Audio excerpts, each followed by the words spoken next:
תודה שאתם יושבים, כי אני הולך לדבר על משהו שהוא קצת הזוי, קצת מוזר, קצת מפחיד, אבל בכל זאת משהו שעובד.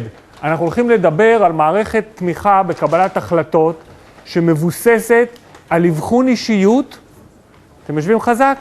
לפי מבנה הגולגולת. מה זה אומר? איך זה קורה? ואיך הדבר הזה עובד? ומה זה יכול לעזור לכם? על זה נדבר. כשאנחנו מסתכלים בתוך קהילת משאבי אנוש, על הנושא של גיוס עובדים, מיון מועמדים, כשאנחנו מדברים על שינויים ארגוניים, מדברים על ניוד עובדים, אנחנו רוצים לעשות את זה נכון. אנחנו לא רוצים לטעות, אנחנו רוצים לקחת את המועמדים הנכונים, אנחנו לא רוצים לקחת את המועמדים הלא נכונים, אנחנו רוצים לעשות את הניודים הנכונים, אנחנו רוצים שאנשים יסתדרו אחד עם השני ויעשו את העבודה הנכונה, ולכן אנחנו רוצים לעשות תהליך נכון. ישנם הרבה כלים בתחום הזה, כן? חלקם מאוד טובים, חלקם יותר טובים, שלנו מצוין. הדילמות שיש בגיוס, ופה אני לא מניח שאני מחדש לאף אחד מכם כלום, זה למצוא את המועמד שהוא גם מתאים לתפקיד, הוא גם מתאים לארגון, אבל לעשות את זה מהר. היום ארגונים עובדים מהר, למועמדים אין זמן, לחברות אין זמן, הפרויקטים לוחצים, ואנחנו רוצים לעשות את זה מהר. אנחנו גם רוצים שזה לא יעלה לנו כל כך הרבה. לא בזמן ולא בכסף. והכי חשוב, לצמצם את הטעות, את הסיכוי לטעות. וכאן יש שתי טעויות מרכזיות. איזה קוביות אנחנו רוצים פה בזה? אנחנו רוצים לגייס את המועמדים המתאימים, והכי חשוב, לא לגייס את מי שלא מתאים. מי יודע להגיד כמה עולה גיוס של מהנדס שלא הצליח? זרקו מספר. תעלי? נו, קצת הרבה, כן? הערכה מדברת על 100,000 שקל. תחברו את הזמן שהשקענו ולגייס אותו, ולהכשיר אותו, את הזמן שלו, שאנחנו משלמים משכורת, את הזמן שמי שמדריך אותו, את הרכב שנתנו לו, את האופן ספייס, את הלפטופ, כל זה, ואחרי 3 חודשים אנחנו פתאום מגנים שזה בעצם לא זה. ואז את הכל מחדש, והלו"ז של הפרויקט צריך לעשות לו דחיפה קדימה.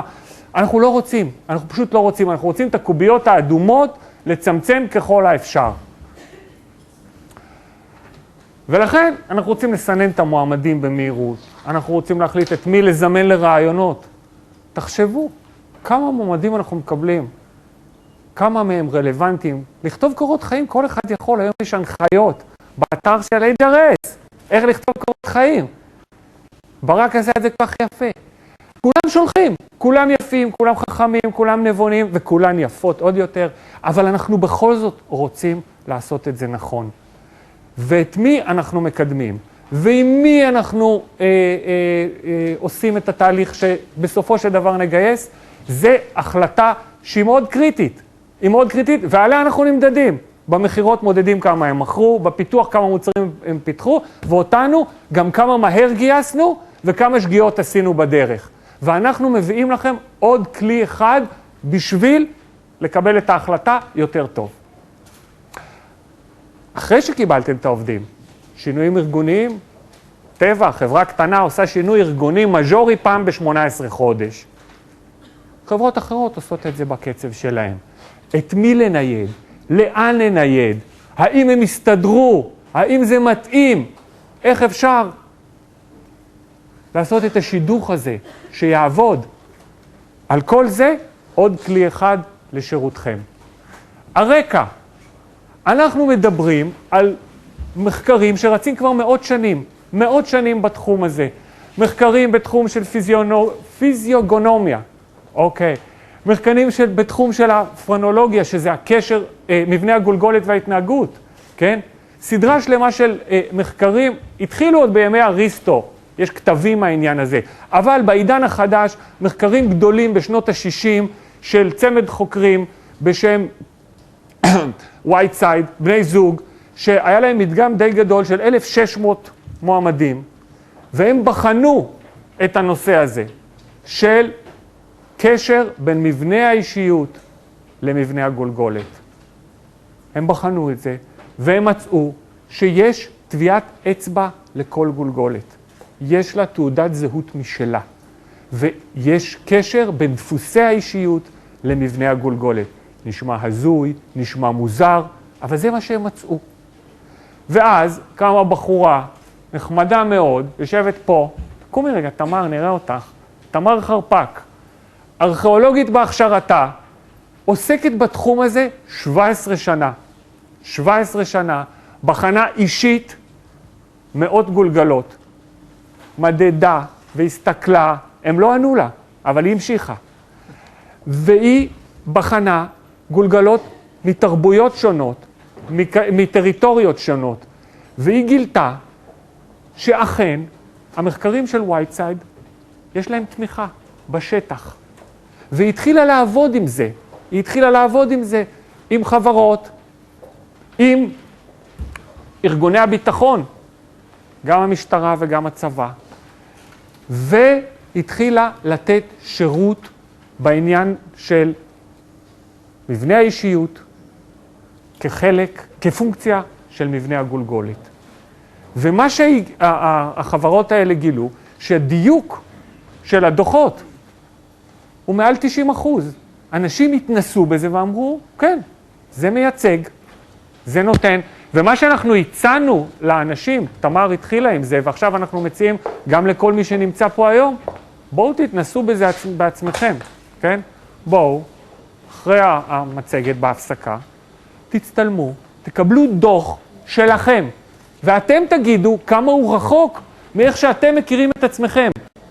לפני שאתם הולכים להזמין את זה לארגון שלכם. לפני שאתם...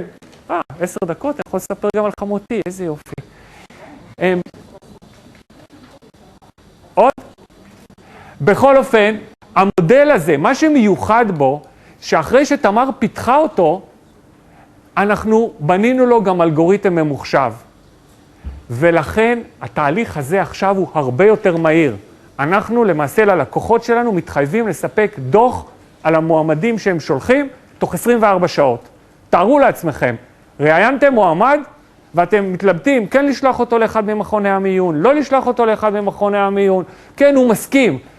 יש לנו תור במכון מיון בחיפה בעוד 3 ימים, בתל אביב בעוד 5 ימים, באר שבע, אבל זה לא מתאים לו כי הוא במילואים והוא צריך לעשות פרזנטציה. בקיצור, בין 10 ימים ל-12 יום אתם מקבלים את הדוח. רגע, למי יש זמן בשביל זה? איך אפשר? אנחנו לא אומרים, אל תבטלו, תמשיכו לשלוח. אם יש לכם זמן, זה בסדר גמור. אתם רוצים עוד כלי שיעזור לכם? כן? בואו תשתמשו בזה. בואו תשתמשו בזה. איך זה עובד? איך זה עובד? זה נורא פשוט. אנחנו צריכים 2 תמונות. תמונת חזית ותמונת פרופיל. המערכת מוזנת למחשב ומבצעת מדידות. על כל תמונה נבדקים 55 פרמטרים, ומזה מופק דוח.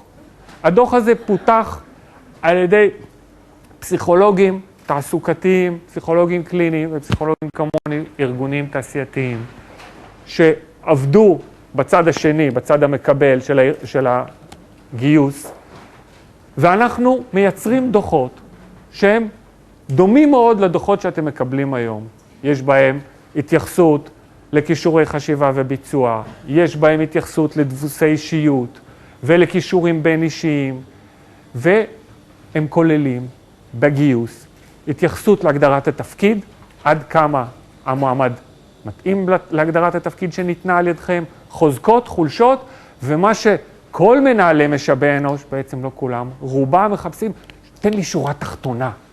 לא מעניין אותי, תן לי שורה תחתונה, כן? למה? כי המנכ"ל זה מה שהוא רץ, הוא לא אוהב לקרוא את הדוח באמת באמת, ולא לשאול למה כתבו ככה וכתבו ככה וכתבו ככה, הוא רוצה שורה תחתונה.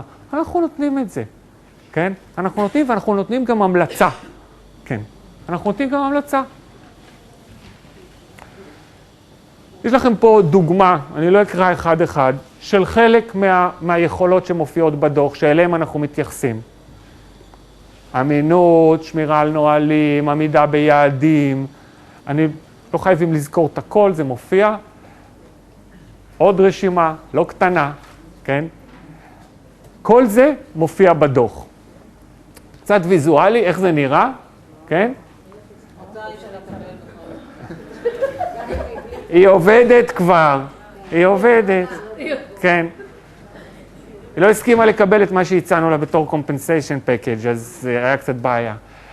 אבל מה קורה באמת? אנחנו לוקחים את התמונת פרופיל, תמונת חזית, מכניסים, האלגוריתם עושה את העבודה שלו ומוציא את הדוח. מה יש לנו פה, חברים? אין לנו פה תנ"ך, אין פה מקום שיש בו את כל התשובות. יש פה כלי תומך החלטה. ואנחנו צריכים להיות קצת צנועים במה אנחנו נותנים למנהלי משאבי אנוש ולאנשים שצריכים לקבל החלטות. אוקיי? יש פה כלי תומך החלטה. שהחוזקים שלו הם במהירות התגובה שלו, כן? במהירות התגובה. אתם יכולים לקבל את זה תוך 24 שעות. הוא נותן חיסכון גדול בזמן וגם בעלויות. גם בעלויות. ולא פחות חשוב, אין כאן בייסים. אי אפשר להתכונן לזה. אין ימי הכנה במכון כזה או מכון כזה, כמו שאנשים היום מתכוננים לימי המבחנים, ואין גם את הבייסים שלנו כמראיינים. וזה שאתה היית איתי בשבט של הצופים ביחד, לא יגרום לשום יתרון בשבילך או חסרון. זה לא יעזור. אין כאן שום אפשרות לעשות בייס. מה אין לנו? אין לנו התייחסות לאינטליגנציה. אנחנו נותנים את זה כשירות נפרד. אבל המבחן הזה לא מתייחס לאינטליגנציה של המועמד או של הנבחן. אין, כמו שאמרתי, יכולת להשפיע על התוצאה, ולא פחות חשוב, אין כאן שום מיסטיקה. זה לא קסם, אוקיי? זה כלי תומך החלטה, אבל זה לא קסם. מה אנחנו עושים פה? אנחנו באנו להציג את הכלי הזה, לכם שאתם האנשים ששותפים לקבלת החלטות בנושאים האלה. אנחנו מזמינים אתכם להתנסות אישית. תבואו לדוכן שלנו, נצלם אתכם, לא הייתם צריכים להביא מצלמה, הבאנו משלנו, כן? מה שאנחנו, זה כמובן ללא עלות, ואנחנו נשלח דוח אישי לכל אחד מכם שישתתף בזה. כל בקשתנו הצנועה היא לקבל פידבק. זה רחוק ממה שאתם מכירים את עצמכם, זה קרוב, כמה זה רחוק, כן? זה יעזור לנו בשביל להתקדם, ויעזור אולי לכם בשביל לעשות עבודה יותר טובה בדברים החשובים שאתם עושים כשאתם קמים בבוקר. תודה ויום טוב. שאלה? כדי לעשות את האבחון הזה, כן. צריך לבקש מהמועמד את התמונות, או שפשוט מצלמים אותו במעמד הראייה? אנחנו בדקנו את זה עם הייעוץ המשפטי שלנו, כן?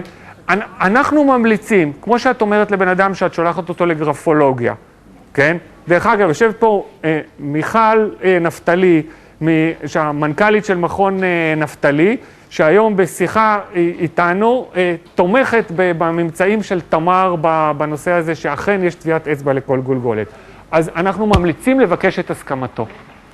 אז פשוט ברגע הראיון? כן, כן, כן. אנחנו לחברות שבאות במסה, אנחנו נותנים עמדה, ניתן עמדה, כן? שאת באה, לוקחת, מצלמת, שולחת לנו את זה היום, זה מאוד פשוט. שאלה, אנשים משתנים במהלך החיים. האישיות עד גיל, יש לי ויכוח עם אשתי לגבי חמותי, אבל זה עד 2.5, אז אני לא יודע אם הגיע לשם או לא, אבל זה עד 2.5. מה? האישיות לא משתנה, הגולגולת משתנה, הבלורית, כמו שאת רואה, זה גם כן, אבל בכל זאת. אנחנו אמרנו, מעל 90% מהפידבק, מהנבדקים, אבל תשמעי, חובת ההוכחה עלינו עכשיו, אנחנו בשלב המחירה, אתם צריכים לבוא, להתנסות, ורק אז יש לנו סיכוי להיכנס לארגון שלכם. תודה. תודה רבה לאודי קרני, פסיכולוג ארגוני.